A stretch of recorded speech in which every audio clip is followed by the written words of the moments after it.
All right, it's a long time coming. Check the video success on this real quick. Yeah, we're rolling. So I'm gonna tell you about Sexy Cindy. It's about that time. I think y'all can handle it, and it's a pretty good story. I like telling this story, but 1997. I came back from college, December '96. Had a beautiful girlfriend named Carol. Carol, if you ever run across this, yes, you were beautiful, and you pretty much still are. And it was nice, wasn't it? 2.5 years down there, and came back from being in Gainesville, Florida. Went back to my mom's place with my stepdad, where I kind of grew up in my teenage years before I went off to college, trying to figure out what I was going to do. Out in Texas, I was trying to catch a couple turtles. Discovered I probably needed to have a hunting license. So to have a hunting license in Texas to catch a couple turtles, you got to have hunter education. Otherwise, you can't use the hunting license. So I had to get a hunter education. So I went to Jumbo Sports off Highway 78 in Tucker for that hunter education course that weekend in '97. And guess who I met? Guess who I met that day? Holy Moses, she was gorgeous. Sexy Cindy. She was there at the Jumbo Sports that day. I talked to her a little bit. Sure did.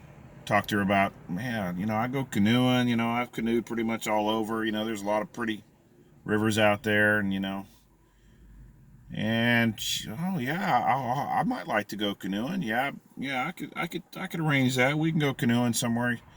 Got them digits. Sure did. Got those digits. I was 25. Sexy Cindy had raven black hair, full chest, 5'10", voluptuous. Just a smidge less voluptuous than perhaps that gal out in California. What's her name? What's her dad's name? The attorney? That's right, Kardashian. That's right. So, raven dark hair. She was gorgeous. She was sexy, gorgeous, beautiful, voluptuous, 5'10". I don't know if I'm repeating myself. Y'all gotta forgive me. Next morning, I went to Jumbo Sports early in the morning for class. They didn't open probably till later on. She was laying on the sidewalk, man. She'd probably been partying all night long on Saturday night. Sexy Cindy. I sat down on the sidewalk next to her. She let me talk to her, of course. She might have even sat up for me. I don't think I had the digits yet. I thought about her all night long. I'm not talking about I didn't wear myself out or nothing. It's just all mental, you know. Just mental. Oh man, that's a gorgeous woman. I gotta get that phone number. I gotta take her out. Yeah, I didn't get that phone number Saturday. I must have got that phone number Sunday. So I got that phone number, man. Sure did. I was out there working in Alabama on Sam's fish farm. He bred tropical fish in the summertime in central Alabama, if you can believe that. Good old Sammy had placostomas, Oscars, Malawi cichlids, and he was real successful with angelfish. I was out there that summer in the heat. Phone would ring in the shop, the fish house. It's kind of noisy with filtered water flowing all over. Sam, hey Steve, you know a Cindy? I'm like, do I know a Cindy? Are you freaking kidding, Sam? Cindy's calling me? Ho, can I take a break, Sam? I gotta go outside and talk to Cindy, huh? So I took that cordless phone outside the fish house, sit in the lawn chair. I remember sitting in the hot sun. There wasn't a shade tree on that side of that shop over there. Oh, man. Talking to Cindy, sexy Cindy out there. How you doing, Steve? I'm like, oh, Cindy, it's so nice you called me to check up on me. How you doing? Sexy Cindy told me she's going to take me out to lunch. When was I going to be in town? I'm like, oh, I'm going to come over there, deliver a load of Sam's fish to that fish place down by the airport. And, of course, I had to go to lunch with Sexy Cindy over off of Highway 78 at the El Toro at the edge of Decatur and DeKalb County there by that defunct mall. And she paid for dinner, man, or lunch. She paid for lunch. I never had a woman buy me lunch. It's like that's the first time. She made six figures, though, man. I barely had a job, and I bought a new truck. Almost shouldn't have bought that new truck without having a good secure source of income, but I was trying to build that aquarium business, And so I took her to Florida, and we went canoeing, sort of. That was the idea, the plan. I think I can kind of remember being in the canoe with her, but it stormed, so we couldn't camp at my beautiful spot, which was really one of my turtle study sites. Beautiful spot, beautiful section of the river. But Mark and Raina, my friends down there, they were going out of town. They let us stay at their place. That was nice of them, Mark and Raina. Mark lived with me. Raina moved in. They got married. I lived with Mark and Raina, back and forth. They split. Sad, but so we had the house to ourselves. Things got rolling pretty good. It was pretty interesting. And we drove back. Pretty interesting times. I'll keep it nice and. We got doctors on this channel. I don't want to mess up. We got to keep it professional. We got to keep it family oriented. You know what I'm saying. Cindy was she was out there, man. She collected boyfriends. She lived in the fast lane, man. We're talking sex, drugs, rock and roll, mansions, sports cars, cell phones in 1997. What? So she was out there, man. Fast lane. I didn't know nothing about the fast lane. I was a 25-year-old kid with a 35-year-old, gorgeous, sexy, sophisticated, experienced. It really wasn't all that good, though. It really wasn't. You'd be surprised, man. The sexiest, most outgoing, out there woman. It really wasn't any fun, really. Nothing to write home about. I mean, as far as that certain stuff, wasn't anything special. She was special. I mean, special to look at, special to talk to, special to hear about. But other than that, that's about the extent of it. She collected boyfriends, man. She had one for every month of the year for the last 10 years, and she kept them all, man. She was popular. Woo, doggy. So, a couple months of that, I kind of mentally, she drains your energy, man, because you think about nothing but her all of the time. And it's like, I'm 25, she's 35. I'm not going to marry her. I'm not going to have kids with her. She did make six figures. She did live in $1 million house. I mean, literally, she lived in a mansion off Springdale, man, down by Emory. Beautiful house. Nice house, too, man. I'm not going to marry her. 25, man. I can either play the field, which I really never played the field before. A couple girlfriends in college, a couple girlfriends before college. Now I got this sexy, sophisticated 35-year-old woman that's out there with everybody. A couple months of that, I was like, I'll move on, No sense in doing something that's really, really not that fun. I mean, I'm serious. It wasn't that fun. I mean, you can have I trap turtles with fish. I use dead fish, right? But it's got to be fresh. And I'm not talking smells. I'm just talking about dead fish. It's like you got dead fish. It just kind of plop in there. Just kind of there. I mean, the dead fish is just there. I think in Spanish you would say pescado muerta. Anyway, so after a couple months, I'm like, I'll just be one of the old boyfriends she collects. I'm sure you could probably always go back. I never tried. But I did have a situation where I didn't really have a place to live because I was living with mom and stepdad. And my mom, I'm a weird guy. Mom, you are kind of out there. And, Y2K did kind of come along and kind of change your plans in life. And, of course, you needed to get out of the house. And, of course, you needed your son to move out kind of on the street. And I guess I kind of forgive you, but I didn't have a place to live. So I called Sexy Cindy. I said, look, Sexy Cindy, I'm not going to be in touch with you for a little while because I don't have a cell phone like you do in 97. And I don't know where I'm going to be living, so I'll just call you when I'm settled into some place. And, oh, Steve, you need a place to live? Yeah, sure do. Oh, why don't you move in with Russ and I? We got that whole big, huge bedroom in the front upstairs right next to mine. I'm like, you sure? How much you going to charge me rent to live in that big, beautiful mansion? I don't know. How's $100 a month? I'm like, cool. I might be able to save up for a house, get good down payment, paying $100 a month rent. That's sweet. That was a lot less than I was paying my mother and stepfather. I think. I can't remember. I'm just saying that, but I'm sure it was, probably was. So I moved in with Russ and Sexy Cindy, and I was there. I don't know if I was there 8 months or thereabouts, but she had this guy that she was just totally infatuated with. The only guy she thought she could ever marry and love was Scott, and Scott was this 35-year-old Christian cowboy virgin. This 35-year-old Christian virgin cowboy in Vail, Colorado. So she's like, oh God, Scott, she must have told him too much, or he must have known she was in the fast lane, or that she kept all her old boyfriends. Maybe the phone rang all the time, or she talked about them all the time.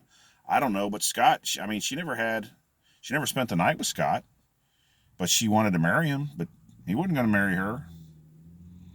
So she never had anybody she loved. Now, Mike lived at the house. Mike loved the heck out of some Sexy Cindy, but Mike had to put up with the fact that she had 1.5 million boyfriends. And I was never over at the house when Mike was there. I never met Mike in person, I don't think. I think I just saw him from pictures. But she'd pay for the places for us to stay, man. That was whacked out as hell. And there wasn't too much of that. Like I said, it wasn't all that, man. I'm telling you, it was kind of disappointing. I mean, she was cool though. So she met David Muller. Now, David Muller, when I met David Muller and talking to David Muller, he's pretty cool. He owned Tucker Gun Store. Sold Tucker Gun Store for Roswell Gun Store, which got broken into. And he said, Steve, hey, how you want to make some money, man? You want to make some money? How you like to make some money? I said, David, man, I need money. What you talking about? What can I do for you, sir? He said, my gun shop got broken into, and they stole $1.5 million worth of guns.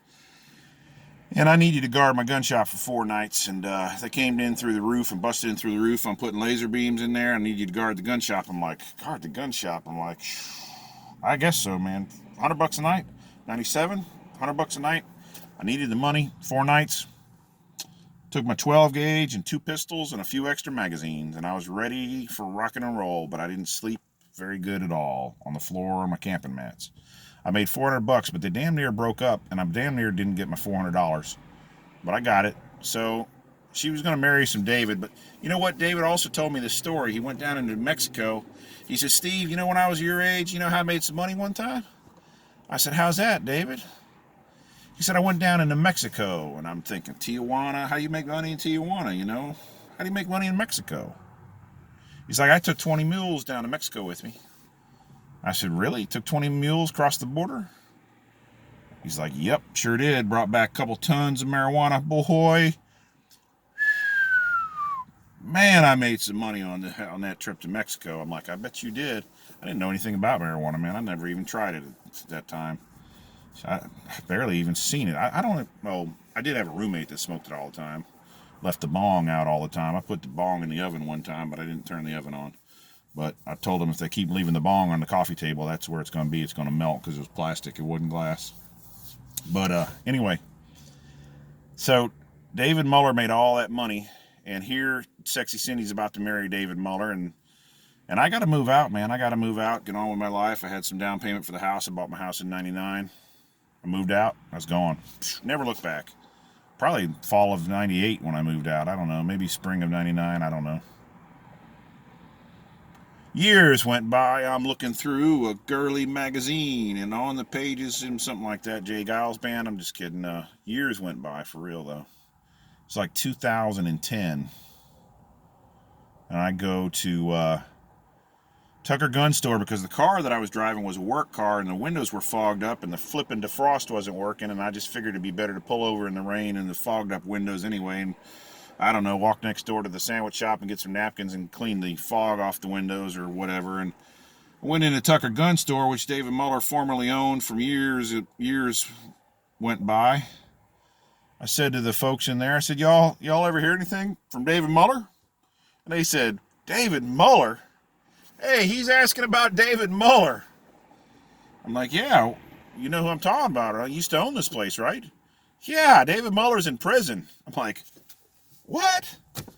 And I started thinking mules, man. I started thinking mules and money and tons. And I'm thinking, man, maybe he upgraded. Maybe he got a plane and flew down to Colombia and got all tangled up with some Pablo Escobar or something like that. You know, it's like, I think Pablo was dead by that time. I think he got shot on a roof in Medellin, maybe in '93, I think. Maybe he went to the Middle East. Maybe he went to Afghanistan and got together with somebody and got some heroin. So what's David Mueller in prison for anyway? Oh, he killed his wife. What? He killed Sexy Cindy? He's like, yeah. So I'm thinking, how did David kill Sexy Cindy? Did he strangle her? Did he cut her? Did he poison her? Did he hit her in the head with a blunt object? So I said, how did he kill her? He shot her. Oh my God. Did he shoot her with his Glock 22 caliber pistol that he always carried in his back pocket of his Levi's jeans? Well, yeah, that's the one. Shot her in the stomach with the Glock 40 caliber. Oh my God. Did I tell you that she shot at Mike twice with the 38 caliber pistol out the window? Shot twice at him when he was leaving in the Jeep when she got into an argument with her, and when I was living there, there were 2 bullet holes in the window of the mansion.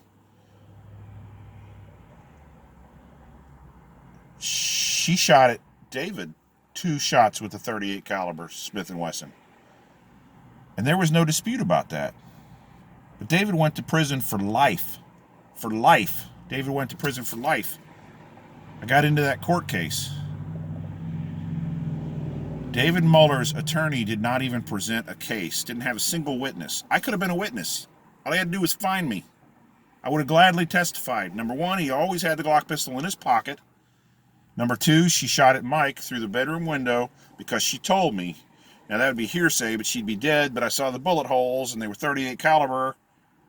And then we could have found Mike maybe. I don't know. Maybe Mike didn't know he got shot at. I don't know. Anyway, David Mueller went to prison for life. And he had an appeals court attorney for free, I think, named Lee Sexton, who's supposed to be a pretty good attorney. One of them ponytail guys. And I read the Supreme Court brief, or at least the opinion. And I'm going to do a time check. I'm going to do a time check. Rolling, 17 minutes, 30 seconds. So Lee Sexton did that Supreme Court appeal and talked about inadequate counsel and how you've got a right to counsel and, tied it into the constitutional right to a fair trial and, all that stuff. And the Georgia Supreme Court ruled that Mr. David Mueller did not have an inadequate counsel issue going on in trial. He had a trial strategy that backfired. David Mueller's mental health in prison has deteriorated. I have communicated with him a little bit in the mail. I saw him one time because I thought he needed some help with some habeas corpus trial thing. I thought he was going to try to get something. I did get some evidence on trial for him, or on record, that maybe he could use. But he wanted to represent himself, and it was no good. He wasn't doing a good job. He didn't know what. He was failing at representing himself. And the bad thing is, my attorney, Stephen J. Wasley, told me he would try to help the guy get a new trial. And I told him in a letter, I said, I got an attorney that'll help try to get you a new trial in Lumpkin County. And he said no. He was going to do everything himself. Didn't trust any attorneys. So that's the last time I talked to him. But I think about him now and then, and I think about Sexy Cindy, and you know what? I bet you Sexy Cindy's here in this interview. She was cool. She was personable. She was fun. She was outgoing.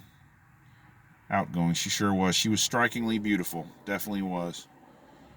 She was 2-dimensionally challenged. She didn't take a good photograph. She was gorgeous to look at, but literally the light bounced off her funny. She had some sharp features to her face. And it's probably like a stealth bomber, Radar bounces off. It's kind of like the light from the photograph captures some. She didn't look that good in photographs. It was crazy. Weird, really a weird situation. Anyway, I'm going to close out. I hope you enjoyed. Let me know what you think about my Sexy Cindy story. Yeah, tell me. I mean, you could look up David Mueller, Lumpkin County. Georgia Supreme Court, all that stuff. You can do a fact check on old Steve. The facts are in there, the parts that don't have to do with me before the shooting. The facts of the shooting are in there. She died of a stomach wound of a .40 caliber Glock pistol. They said that he went to his truck to get the gun. They ruled that he couldn't have a self-defense because he went to the truck to get a gun. He didn't go to the truck to get the gun. He had the gun always. It's kind of sad that he's rotting in jail. Now, she missed him. He could have got out of the house. He could have just left the house. So maybe everything happens for a reason. I don't know. But it was self-defense, but maybe he could have fled and left the house. I don't know. Sad. She was gorgeous. Take care.